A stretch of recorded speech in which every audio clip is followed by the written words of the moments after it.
అంటే ఆ మొదట్లో అసలు నీకు ఏ గైడెన్స్ లేదా ఇండస్ట్రీలో? అసలు ఏం లేదు, ఎవరు తెలియదు. ఇండస్ట్రీ ఎలా ఉంటుందని కూడా తెలియదు నాకు. ఫిలిం ఇన్స్టిట్యూట్ చేయడం వలన కొంచెం నాలెడ్జ్ ఏంటంటే కెమెరా ముందు భయపడకుండా నుంచోవడం, కొన్ని చిన్న చిన్న ఈ తప్పితే ఇండస్ట్రీ పీపుల్ నాకు తెలియదు.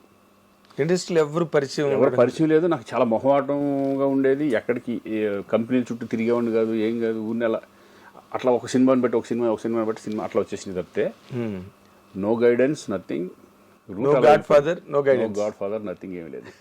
గాడ్ ఫాదర్ అంటే ఒక రకంగా ఏకలవ్య శిష్యుడు అంటారు చూడు, అభిమానిగా చిరంజీవి గారి ఇన్స్పిరేషన్తోనే వచ్చినాడు కాబట్టి ఆయన్నే ఒక గాడ్ ఫాదర్ లాగా గడుపు. అదేలే, అంటే ఎదురుగుండా ఉన్నా నువ్వు వెళ్ళి కలవలేని గాడ్ ఫాదర్. తర్వాత ఆయన గైడెన్స్ వేరు. అదే ఇంకా ఆ తర్వాత నువ్వు వాళ్ళ ఫ్యామిలీలో అయిన తర్వాత ఆయన చెప్పే విషయాలు కానీ ఆయనకు బ్రదర్ లాగా అది అది ఆ బాండ్ మళ్ళీ వేరేగా మారిపోయింది. అదే